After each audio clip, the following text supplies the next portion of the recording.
கடமை அது வந்து. சரிங்களா? இப்படி தான் பார்த்தீங்கன்னா நான் ஒரு குட்டி கதை ஒன்று சொல்லி என்னுடைய சிறப்புரையை முடிக்கிறேன். ஒரு ஒரு நாட்டில் பெரிய அரசன் இருக்கா, அரசன் இருக்கா, ஒரு ஏழை தொழிலாளியே இருக்கிறாப்புல. அந்த அரசன் தினமும் பார்த்தீங்கன்னா ஒரு 6 முறை குளிக்கிறாரு, 6 முறை பூஜை பண்ணுறாரு, 3 தடவை சாப்பிட்றாரு. இப்படிங்கிறதான் அதை விஷ்ணு மேலே இருக்கிற அதிகமான கடவுள் பக்தி அவருக்கு இருக்குது. தினம் 6 முறை குளிக்கிறாரு, 6 முறை தியானம் பண்ணுறாரு, தவம் இருக்கிறாரு, பூஜை பண்ணுறாரு.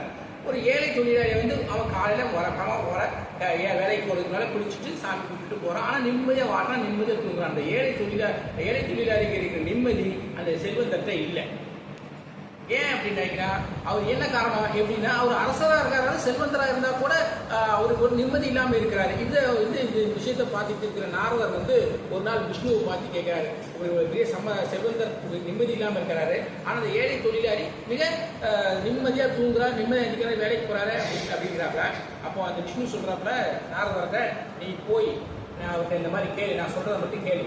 என்ன அப்படின்னா, நாரதத்தை நல்லா இருக்கியான்னு கேளு. நாரதத்தை அவர் அந்த செல்வந்தத்தை கேளு, கடவுள் என்னை அனுப்பி வச்சிருக்கிறாரு, நீ வந்து எப்படி இருக்கிறன்னு கேட்க சொன்னாரு. நான் நல்லா தான் இருக்கிறேன், இப்போ அவர் ஏன் வராமல் உங்களை அனுப்பி வச்சிருக்காருன்னு கேட்டாங்கன்னா, விஷ்ணு வந்து ஒரு ஊசியோட கோட்டையில் யானையை நுழைச்சிக்கிட்டு இருக்கிறாருன்னு சொல்லுவேன் அப்படின்னு சொல்லிப்பேன். இதே மாதிரி அந்த ஏழை தொழிலாளி போய் சொல்லு அப்படின்னு சொல்லி அனுப்பிக்கிறாரு. நாரதர் அங்கேருந்து வந்து அதே செல்வந்தர்கிட்ட வந்து இந்த மாதிரி கேட்கும்போது அவர் நான் நல்லா இருக்கேன் என்ன சொல்லிட்டு, இப்போ இறைவன் வராமல் உங்களை அனுப்பி வச்சிருக்கேன் அப்படின்னு சொல்லும்போது, இறைவனுக்கு வேலை இருக்குது, அவர் ஒரு மிகப்பெரிய இந்த ஊசிக்குள்ள அந்த ஓட்டையில் இந்த யானையை நுழைச்சிட்டு இருக்கிறாங்க. அவன் செல்வந்தருக்கு சிரிப்பு வந்துச்சு.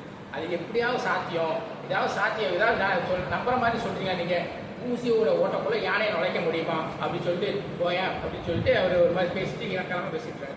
திரும்ப நாரதர் வெளியே வந்த பிறகு அந்த ஏழை தொழிலாளியை பார்த்துட்டு அவர் கேட்குறாரு, இந்த மாதிரி இறைவன் வந்து இந்த மாதிரி கொண்டு ஊசியோட ஓட்டையில் யானையை நுழைச்சிட்டு இருக்கிறாரு அப்படின்னு சொல்கிறோன்னே, ஏழை தொழிலாளி அடாடா இறைவன் அப்படி தானே இருப்பார். ஏன்னா ஒரு ஆலமரத்தையே ஒரு சின்ன விதைக்குள்ள வந்து ஒழிச்சு வச்சிருக்கிறாரு, விதையிலேருந்து முளைச்சி ஆலமரம் பெருசாக உருவாகிறது.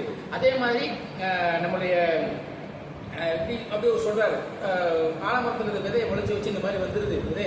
அதே மாதிரி இந்த ஊசிகளுடைய ஓட்டக்குள்ள யானை நுழைக்கிறதுக்கு அவருக்கு தெரியும், அவருக்கு முடியாத இவனால முடியாது ஒன்றும் இல்லை அப்படின்னு அவர் பிரமிப்பா சொல்றாரு.